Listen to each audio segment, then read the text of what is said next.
So in the previous analysis, we always assume that the customer demand remains constant over time. So that results in a straight line for the cumulative consumption curve.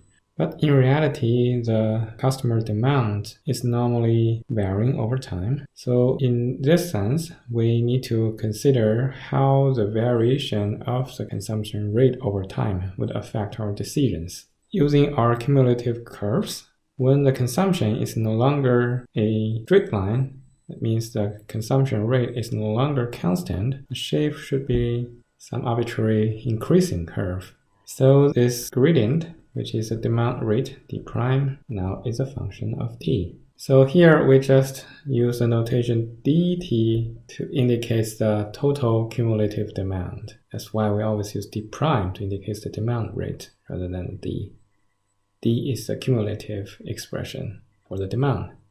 Then our problem assumption will not hold. The dispatch decisions will become much more complicated. So that means the triangles are not identical over time.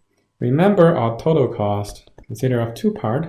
One is the holding cost, one is the transportation cost. Under the time varying demand assumptions, the transportation costs are relatively simple to calibrate. Then the focus will be how should we optimize the holding cost. So let's start simple. In the simplest case, the inventory waiting cost is much smaller than the rent cost. This indicates that comparing with the rent cost, the inventory waiting cost can be ignored. For a particular triangle, so remember for the holding cost, which is the rent cost of the capacity. And then, in this sense, we do not need to care about too much about the area of this triangle, but focus on the heights of the triangle. So this gives us a very simple solution intuition. That means you should just dispatch vehicles with all equal load to achieve the optimum solution. Let's see why. If you ship the product with different load, let's see, this is a V1, V2, V3. If V2 is the greatest one, and then V3 is the smallest one. So because the rent cost is based on the maximum of the load, so that means our rent cost should be CR times V2. Now let's keep the number of shipments the same. That means we all maintain 3 shipments. Shipment 1, shipment 2, shipment 3. That means we remain the same fixed cost. So now see how we adjust the holding cost.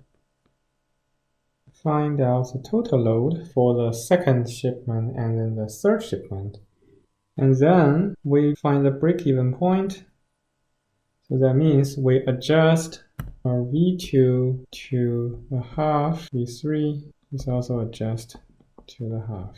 Because in the previous assumption, V2 is the largest, V3 is the smallest. After this adjustment, V2 prime should be smaller than V2 and greater than V3. So similarly for the V3. Okay, so now if we calculate the maximum of the new shipment load, it should definitely be smaller than the max load before the adjustment, which is V2. Because the holding cost is mainly determined by the rent cost, so after we adjust the dispatch schedule, we reduce the max load, and then therefore we reduce the holding cost. As long as there are variations on the load size, we can always adjust the load size such that the rent cost can be reduced. So that means in the end, all load should be equal. So now let's see if we consider a finite time horizon where the assumption is time varying. We can get the total demand within this time range can be denoted by dTmax. Suppose we have n shipments. So from what we just derived, all the shipments should have equal loads. So each time the load should be dTmax divided by the number of the shipments. So that indicates all the loads are equal. And then, so this one will be dTmax divided by n. And then the second shipment will be 2 times Tmax divided by N, and so on. And the last is dTmax. Because there are N shipments, so we have our total fixed cost should be dF times the number of shipments. And then we have our holding cost. So the total holding cost will be our run cost times its load, and then times the time. So therefore, we can have our total cost over the planning horizon. Give us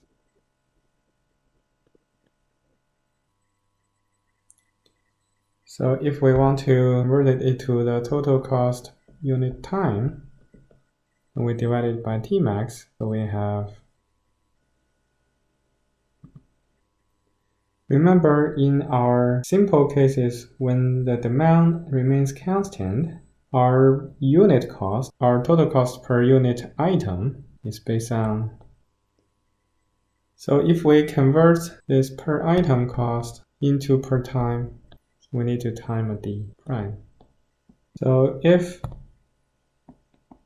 our time varying demand reduced to time invariant demand, that means the demand rate is a constant, then all the shipments are identical, and then the headway will be the total planning horizon divided by the number of shipments. So under this sense, the total costs are the same as our previous derivations. So to some extent, we verified it.